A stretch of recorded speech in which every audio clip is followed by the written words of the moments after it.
Ang proseso ng pag-alis o pagtanggal ng laman, kalakal o bagay mula sa isang sasakyan. Diskarga. Correct. Wala ka! Salamat! Kurta! Diskarga. So our content for today is quiz letter D part 2 Tagalog. Yay! So it's Team Casey versus Team Dexter. First, Sorry, ayok. iba't ibang paraan ng pagsasalita na natatangi sa isang grupo o lugar. Dialect. Karaniwang Dialekto. correct. Mana? Next, ang proseso ng pag-alis o pagtanggal ng laman, kalakal o bagay mula sa isang sasakyan, barko, container o lugar patungo sa iba. Ang proseso ng pag-alis o pagtanggal ng laman, kalakal o bagay mula sa isang sasakyan. Diskarga. Correct. Wala ka! Salamat! Kurta! Diskarga. Next, isang hindi inaasahang pangyayari na nagdudulot ng pinsala, sakuna o kahihiyan dahil sa pagkakamali o kasalanan. Isang hindi inaasahang pangyayari na nagdudulot ng pinsala, sakuna o kahihiyan dahil sa pagkakamali o kasalanan. Disaster. 5, 4, 3, Disaster ang mong nabalaan niya. 2, Trahedya? 1. Oh, this is... Sige, next. Disgrasya ya. Correct. Kurta! Disgrasya. Next, hindi liko o baluktot. Tuwid at agad o walang paligoy-ligoy. Hindi liko o baluktot. Diretso. Correct. Kusog sa disik. Wala na kami tinong leader diha. Sige, next. Ano ang tawag sa paggamit ng paraan o struktura upang protektahan ang sarili, iba o bagay? Depensa. Correct. Wala na mo, kaduha mo ito ba? Kurta. Isang sistema ng pamahalaan kung saan ang kapangyarihan ay nasa kamay ng mga mamamayan. Letter D, na pumipili ng kanilang mga leader at gumagawa ng desisyon batay sa pagsaayon ng nakararami. Isang sistema ng pamahalaan kung saan ang kapangyarihan ay nasa kamay. Masama ta, kita nga nasod na. Masama ta. 5, 4, 3, Dead ma. Dead ma sa basher. Son, Demokrasya. correct. Next. Huwag ka mo lagi intigpan no? Next, formal na paghahain ng reklamo o akusasyon sa korte o kahilingan na may kasamang pagpilit mula sa may kapangyarihan. Formal na paghahain ng reklamo o akusasyon sa korte or sa barangay or sa police station. Reklamo? Wrong. Diba? Ay. Reklamo? Hindi ka reklamo, no? 5, Kuan. 4. Pwede sa korte, pwede sa barangay, pwede sa police station. 5, 4, 3. Ang file of candidacy. Wrong. Kuan. 3. Sige. 2, 1. Detalye. Wrong. Next player, please.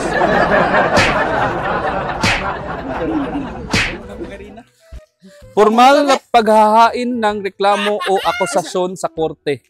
5, 4, 3, 2, Korte. 1. Akusasyon. Demanda. Demanda lagi?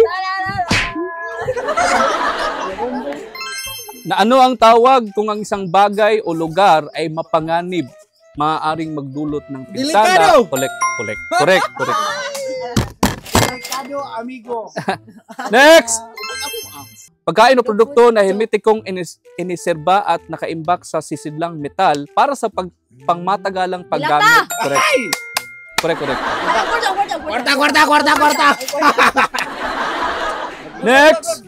Isang kondisyon o katangian na lumilihis sa inaasahang kalidad o pag-andar na nakaapekto sa kagandahan, pagiging epektibo o kahusayan. Isang kondisyon o katangian na lumilihis sa inaasahang kalidad o pag-andar na nakakaapekto sa kagandahan, pagiging epektibo at kahusayan. For example, sa factory, gikuha na siya kay Damage. 5, Ito ang sa damage. 4, 3, 2, Di na magagamit. 1. Damage. Wrong. Damages. Sabat siya. Diferensya. Wrong. 5, For 4. example ya, katong sa Kanang sa factory, nya tangtang siya kay D man. Di na sa pwede baligya kay D man. 5, Disposal. 4, Kana bang mga 3, mga extra ba? 2, Depekto. correct.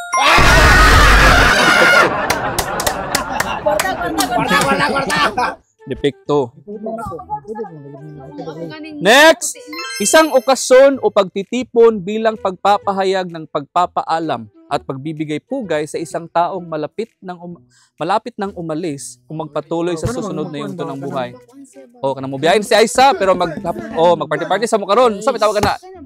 5, 4, 3, 2, 1. Nagugot ka na. Correct. Korta. Despedida. Balik isa balik. Siguro may ikuan rin. By time. Publikasyon na naglalaman ng balita, impormasyon, patalastas at iba pang seksyon tulad ng opinyon at ulat panahon na inilathala araw-araw o lingguhan. Publikasyon na naglalaman ng balita, impormasyon, patalastas at iba pang seksyon tulad ng opinyon at ulat ng panahon na inilathala o sa inilathala kanang isuwat, i-print kada adlaw or kada linggo. So may tawag na. 5, 4, Jaryo. correct.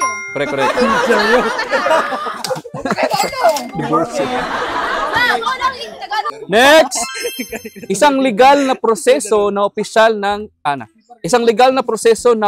na tinatapos ang kasal sa pamamagitan ng korte. Pinapawalang bisa ang pagiging mag-asawa at Divorceon. Oh, divorce. wrong. 5, Divorce you? correct. Korta. Devotion. Next, sabi mo kutubakan ni bahagi ng bibig na manipis at mahaba ginagamit sa pagtikim, paglunok at pagkain at mahalaga sa pagsasalita. Correct. Kabul kung ingana no? Katubag. Next, malawak at bukas ang mga mata, nakatutok sa isang bagay. Correct. Korta. Bilat. Wrong ah? Wrong ang bilat. Next, kalagayan ng kawalan o mababang antas ng liwanag kung saan mahirap. Correct. Ayok ka. Ala?